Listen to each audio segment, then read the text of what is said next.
حضرت ابو ہریرہ سے روایت ہے کہ رسول صلی اللہ علیہ وآلہ وسلم نے فرمایا کہ جب رمضان آتا ہے تو آسمان کے دروازے کھول دیے جاتے ہیں، جہنم کے دروازے بند کر دیے جاتے ہیں اور شیاطین قید کر دیے جاتے ہیں۔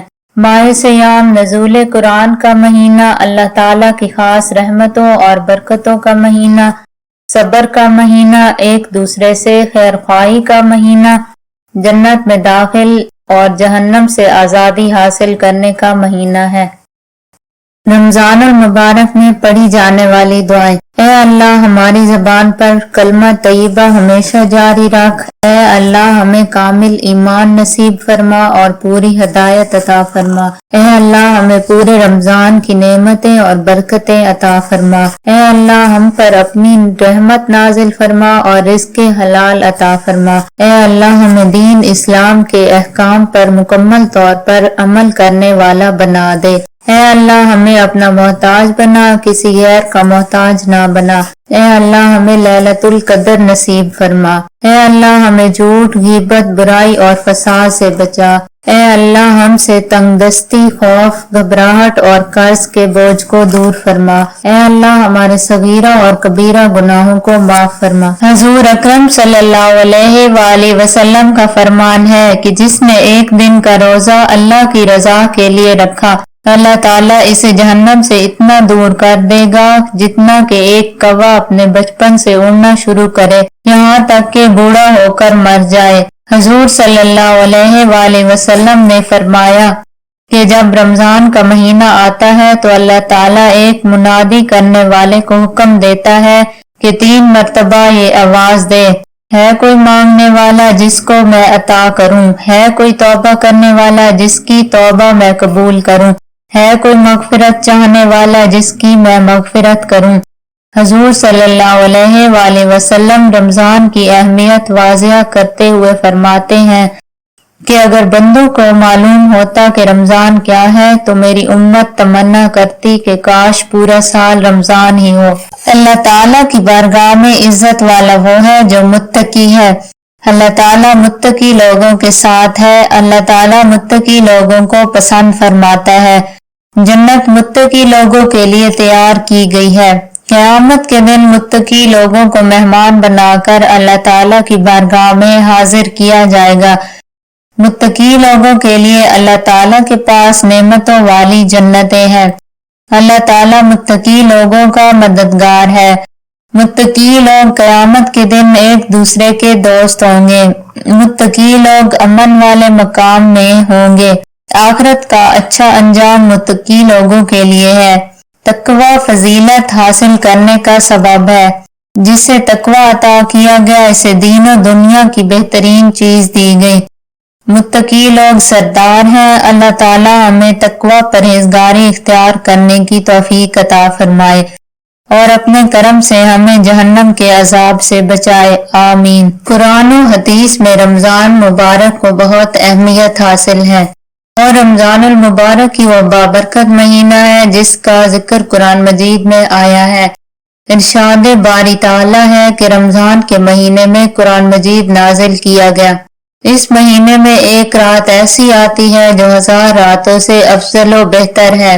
حضرت سلمان سے روایت ہے کہ نبی کریم صلی اللہ علیہ وآلہ وسلم نے شعبان کی آخری تاریخ کو فرمایا کہ تمہارے اوپر ایک مہینہ آ رہا ہے جو بڑا مبارک اور بڑا مہینہ ہے۔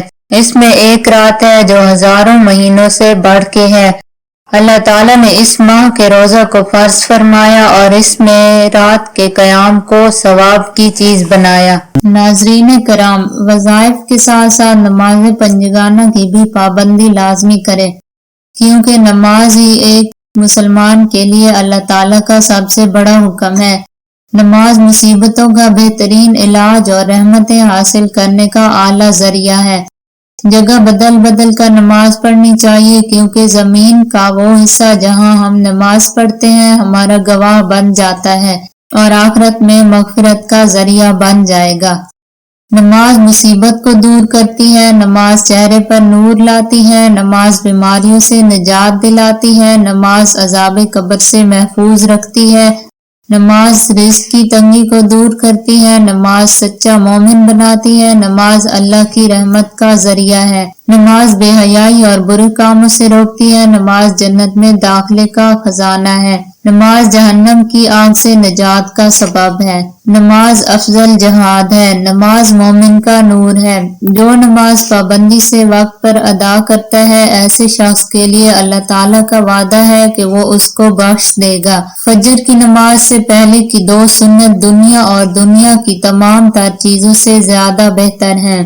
جو مسلمان فرض نماز کا وقت آنے پر اچھی طرح وضو کرے پھر پورے خشوع و خضوع کے ساتھ نماز ادا کرے تو وہ نماز اس کے واسطے پچھلے گناہوں کا کفارہ بن جائے گی، جب تک کہ وہ کسی کبیرہ گناہ کا مرتکب نہ ہو، اور اس نماز کی برکت اسے ہمیشہ ہمیشہ حاصل ہوتی رہے گی۔ وہ آدمی کبھی بھی جہنم میں داخل نہیں ہو سکتا جو سورج نکلنے سے پہلے فجر کی نماز اور سورج غروب ہونے سے پہلے عصر کی نماز پڑھے۔ حضرت عائشہ سے روایت ہے کہ رسول صلی اللہ علیہ وسلم رمضان کے آخری عشرہ میں جس قدر عبادت کرتے تھے اور مشقت اٹھاتے تھے اتنا دوسرے دنوں میں نہیں کرتے تھے۔ جس طرح رمضان المبارک کے مہینہ کو دوسرے تمام مہینوں پر اہمیت حاصل ہے، اسی طرح رمضان کا آخری عشرہ پہلے 2 عشروں کے مقابلے میں زیادہ فضیلت رکھنے والا ہے۔ وہ مبارک رات جس کو رمضان کریم نے 1000 مہینوں سے بہتر فرمایا انہی دنوں میں ہوتی ہے۔ پھر ان دنوں کی اہمیت اس لیے اور بھی بڑھ گئی کہ اس قیمتی اور مبارک مہینے کے آخری دن ہے۔ جو کچھ کوتاہی اب تک ہوئی اور اس کے دور کرنے اور نیکیوں میں جو کمی رہ گئی اسے پورا کرنے کا یہی بہترین اور آخری موقع ہے۔ اس لیے رسول صلی اللہ علیہ وسلم نے فرمایا، رمضان المبارک کے آخری دنوں میں عبادات وغیرہ کا بہت زیادہ اہتمام فرمایا ہے اور دوسروں کو بھی اس کی ترغیب دی ہے۔ رمضان المبارک کے یہ آخری 10 دن وہ مبارک دن ہے جس کی ایک رات شب قدر ہوتی ہے۔ آپ صلی اللہ علیہ وسلم اس لیے آخری دنوں میں اپنے آپ کو عبادت کی طرف راغب کرتے اور دوسروں کو بھی تاکید کرتے کہ وہ ان دنوں میں زیادہ سے زیادہ عبادت کریں۔ دراصل شب قدر کو چھپا رکھنے کی ایک اہمیت یہ بھی ہو سکتی ہے کہ اس کا متلاشی اور تمنا کرنے والا سارے ماہ رمضان کی راتوں میں نہ سہی آخری عشرہ کی راتیں یا کم از کم اس کی طاق راتوں میں اللہ تعالیٰ رب العزت کی اطاعت و عبادات میں گزارے اور اسی بہانے شب قدر بھی نصیب ہو جائے۔ اسی مقصد کے تحت رسول صلی اللہ علیہ وسلم سوائے 1 سال کے جس میں آپ صلی اللہ علیہ وسلم کو کوئی سفر پیش آیا تھا، ہر سال اعتکاف فرمایا کرتے تھے تاکہ یہ اعتکاف عبادت کے علاوہ شب قدر کو تلاش کرنے کی غرض سے بھی ہو۔ آج ہم سب کو غنیمت جان کر اس عشرے کے انوار و برکات کو زیادہ سے زیادہ اپنے دامن میں سمیٹنا چاہیے، کیونکہ اللہ جانے اگلے سال یہ قیمتی دن میسر آئیں گے یا نہیں۔ ناظرین کرام، آج ہی سورہ اخلاص اور سورہ کوثر کا وظیفہ کر لیں اور اللہ پاک سے اپنی ہر حاجت پوری کروا لیں۔ یہ عمل بہت ہی عظیم عمل ہے اور اسی عمل کی برکت سے انسان کے لیے رزق کے دروازے کھول دیے جاتے ہیں۔ آپ کو کوئی بھی حاجت ہے انشاءاللہ اس وظیفہ کی برکت سے آپ کی ہر حاجت پوری ہوگی اور آپ کی تمام پریشانیاں ختم ہو جائیں گی۔ آپ کو رزق کا مسئلہ ہے، آپ کو قرض کی پریشانی ہے، آپ کے مال میں برکت نہیں، کاروبار میں برکت نہیں، کاروبار میں نقصان ہو رہا ہے، مالی حالات بہت خراب ہیں، تو آپ کو پریشان ہونے کی ضرورت نہیں۔ بس آپ ایک دفعہ اس وظیفہ کو ضرور آزمائیں، انشاءاللہ آپ کی یہ تمام پریشانیاں ختم ہو جائیں گی۔ انشاءاللہ اس وظیفہ کی برکت سے ایک دن کے اندر اندر آپ کو مطلوبہ مقصد حاصل ہوگا اور جو بھی نیک حاجت ہوگی وہ ضرور پوری ہوگی۔ بس آپ نے اس عمل کو پورے یقین اور بھروسہ کے ساتھ کرنا ہے اور اللہ پاک سے اچھی امید رکھنی ہے، پھر اس عمل کے معجزات آپ کو حیران کر دینے والے ہوں گے۔ ناظرین کرام، وظیفہ کا طریقہ بہت ہی آسان ہے اور آپ نے وظیفے کو پورے اطمینان اور خشوع و خضوع سے کرنا ہے۔ انشاءاللہ یہ وظیفہ آپ کی قسمت بدل دے گا۔ مرد حضرات یہ وظیفہ مسجد میں بیٹھ کر کریں اور عورتیں گھر میں بیٹھ کر یہ وظیفہ کریں۔ آپ نے عشاء کی نماز کے بعد تراویح مکمل کرنے کے بعد باوضو ہی سب سے پہلے 2 نفل حاجت پڑھنے ہیں۔ نوافل سے فارغ ہو کر آپ نے سب سے پہلے 50 بار سورہ اخلاص، 30 بار سورہ کوثر اور 7 مرتبہ سورہ فاتحہ پڑھنی ہے۔ یہ تسبیحات پڑھنے کے بعد آپ نے 100 مرتبہ لا الہ الہ الا اللہ پڑھنا ہے، مطلب اس کی ایک تسبیح مکمل کرنی ہے۔ تسبیح پڑھنے کے بعد آپ نے سجدے میں جا کر اللہ تعالیٰ سے سب سے پہلے اپنے گناہوں کی بخشش مانگنی ہے، اور پھر آپ کو جو بھی پریشانی ہے اس کے حل کے لیے دعا مانگنی ہے اور وسیع رزق کی دعا مانگنی ہے۔ انشاءاللہ اس وظیفہ کی برکت سے اللہ پاک آپ کے لیے وسیع رزق کے دروازے کھول دے گا اور پورا سال آپ کے مال اور جان اور اولاد میں برکت ہوگی۔ وظیفہ بہت ہی پر اثر ہے، میری مائیں بہنیں اور بھائی اس وظیفہ کو ضرور آزمائیں۔ روزانہ کے وظائف: جو شخص روزانہ یا مجیبوں کو پڑھتا ہے تو اللہ تعالیٰ اسے قرض سے نجات دے دیتا ہے، چاہے اس پر جتنا بھی قرض ہو۔ جو شخص اتوار کے دن